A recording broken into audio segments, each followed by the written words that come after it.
Hello and welcome to this short practice for easing lower back pain. So in a very short time, I'm going to have you feeling more at ease, space in your lower back, and also the confidence to know that you can move a little, because often what can happen, we sense lower back pain and we stop moving, and then that creates tension, and it's like a spiral effect, but not a good one. Yoga is a great practice for lower back pain. Always think about the core, think about the breath, and think about gentle movement. This is a great practice for tuning in to the body as well. So let's get started. Come into child's pose, a wonderfully simple pose to immediately bring space to the lower back. So we're going to use this as an exercise also to come to our breath and to start expanding the breath and really deepening the inhale and exhale. In this short practice, I really want you to focus as much as you can on the breath. The better we are, or the more we do focus on the breath and the more intentional our breath is, the more oxygenated our body becomes and the more it's able to release tension. Often if we're experiencing pain or discomfort, the breath can come right up into our upper chest. And of course, that means that we're going to create more tension, as I was mentioning just at the start just now. So bring your awareness to your back body.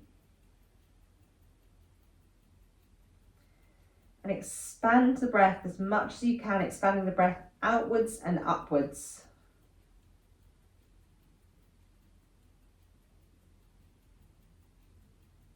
And with every exhale, give permission to the body just to drop and ease a little. Just coming down onto the mat, quite literally. You can rock the hips a little from side to side. Roll the forehead from side to side.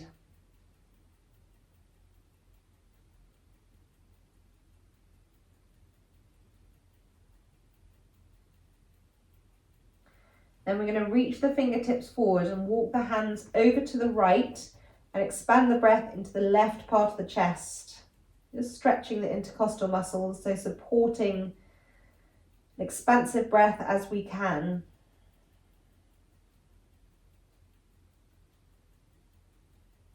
What we're trying to do is be as effective as we can in a short period of time. So giving space in our chests a little bit of help is always a good thing. So come back to center, walk the hands over to the left, expand the breath into the right part of the chest.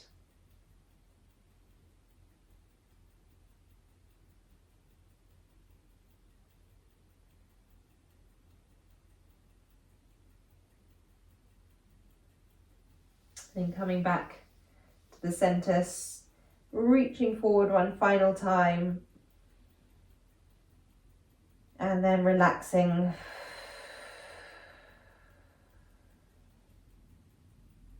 I'm going to inhale up into a tabletop position.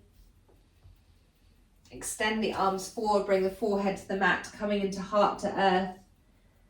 Ensuring that the hips are directly over the knees. Exhaling out. Then inhaling straight up into cat, bring the chin to the chest, rounding the back. Then inhaling, lifting the gaze, rolling the shoulders, dropping the belly, lifting the tailbone. Then exhaling, tucking the tailbone, belly to spine, rounding the back, chin to chest. Inhaling, lifting the chin, rolling the shoulders, dropping the belly, lifting the tailbone. Tucking the tailbone, belly to spine, rounding the back, chin to chest. Just move through a few cat and cows. Going gently. This can feel a little bit intimidating if you're being cautious and protective of the lower back. So just tune in and listen. Cat and cow is really good. at bringing movement into the lower back, so you're not going to be doing anything wrong. You can always just minimize the drop and the belly drop, if that makes sense. And it can become just a very subtle movement of cat and cow.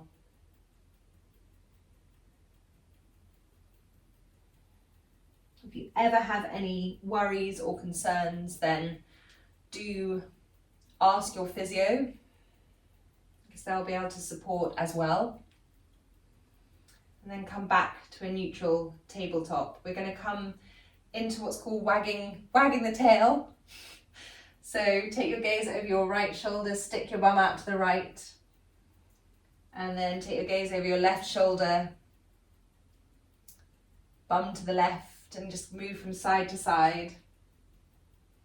I found as I was recovering from my back injury that I worked very closely with a Pilates physio instructor, which was a great support to my yoga practice. So always know and always do reach out to the experts. Yoga is a wonderfully, beautifully strengthening practice, really eases lower back pain, but any concerns, always do get support. So from here, we're going to extend the left arm up, extending the left fingertips, and then taking the left arm under the right, bringing the left cheek to the mat. Just coming into little thoracic stretch.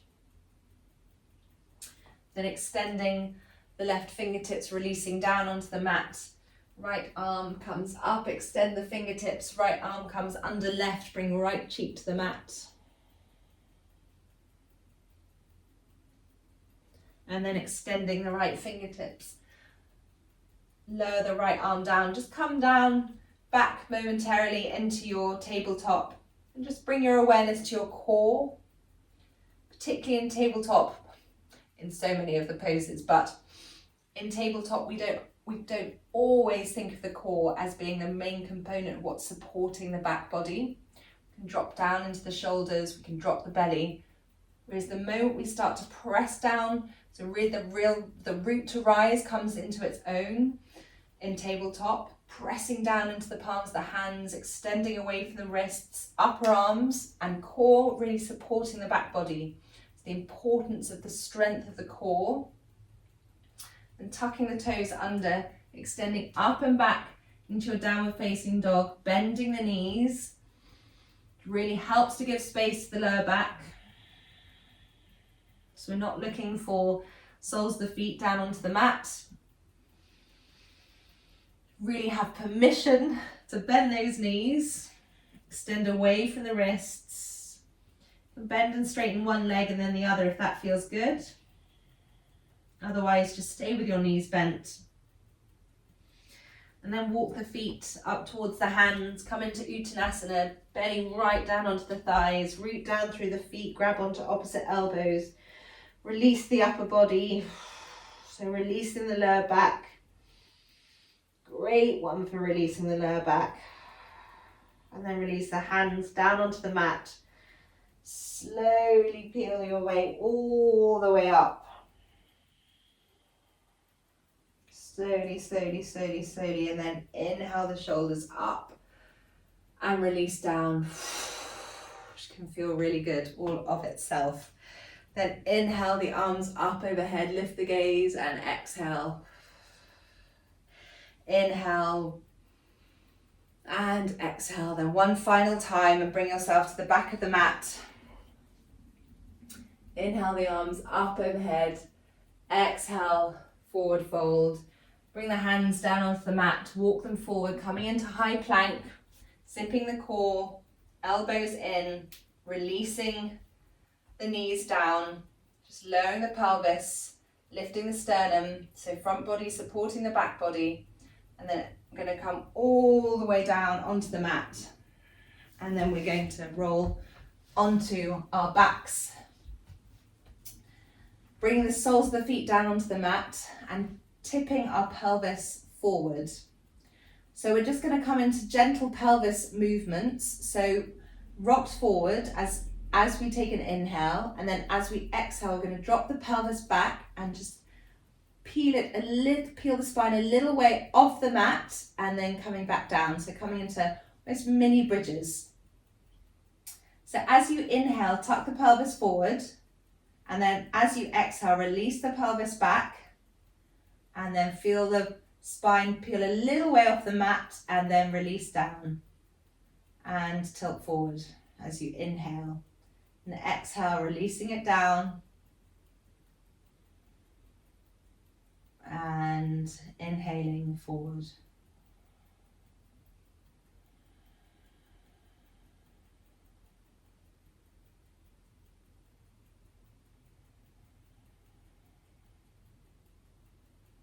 So do that twice more.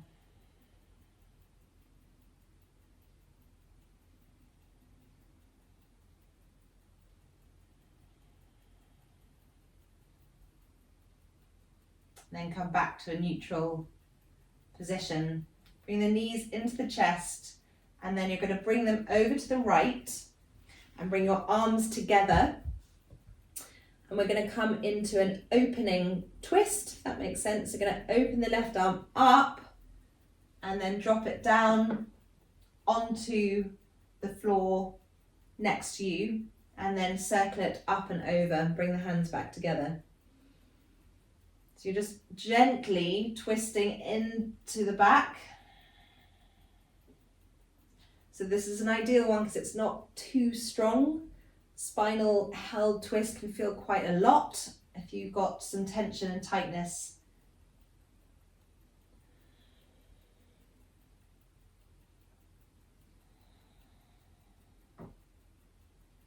And then one more on this side.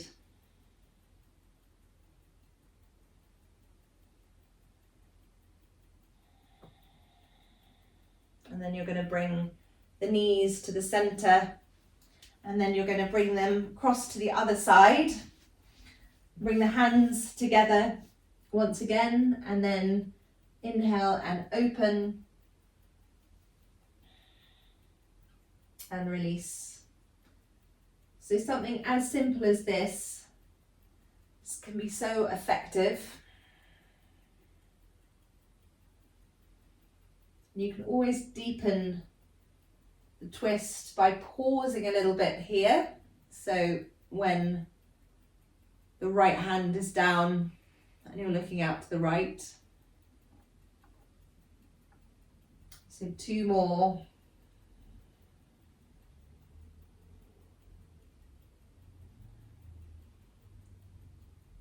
One more.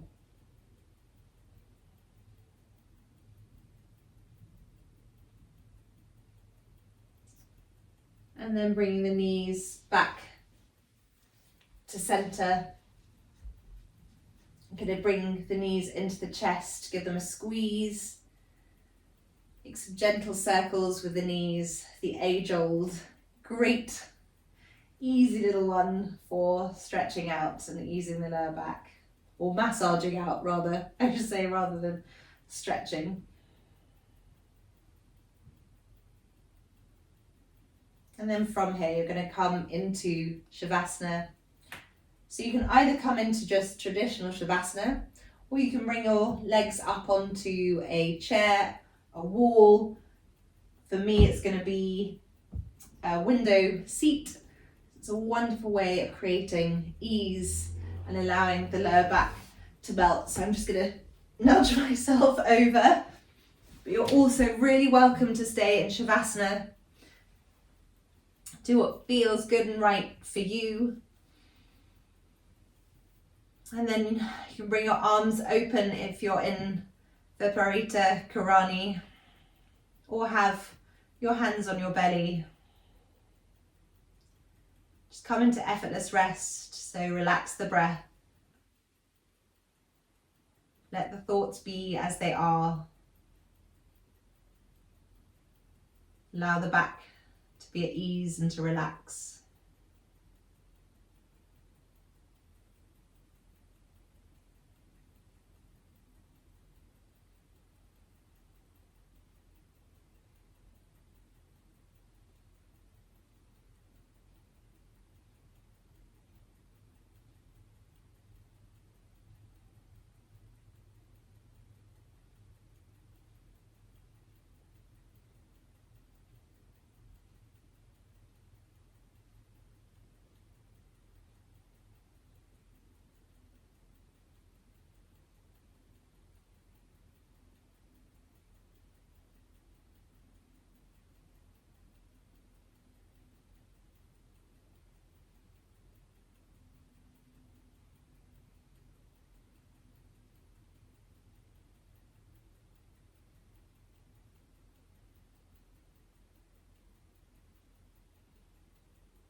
slowly start to deepen the breath.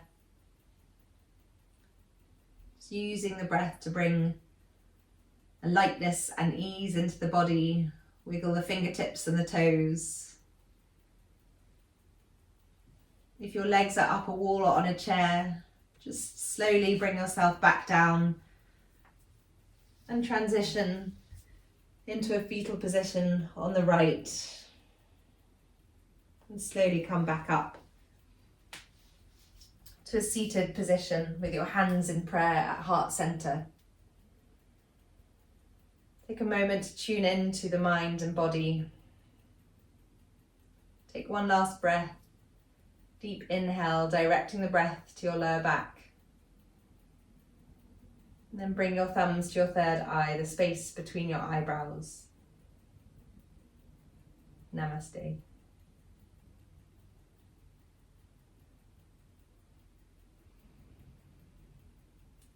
I hope this is a practice that you'll come to often. Come to it if you have any lower back pain or discomfort, but even if you don't, it's a great one irrespective, because it's good to bring movement into that part of the body and combine it with a little effortless rest. So it's a great one for first thing in the morning when we can feel pretty tight as well. Have a wonderful day, and I'll see you soon.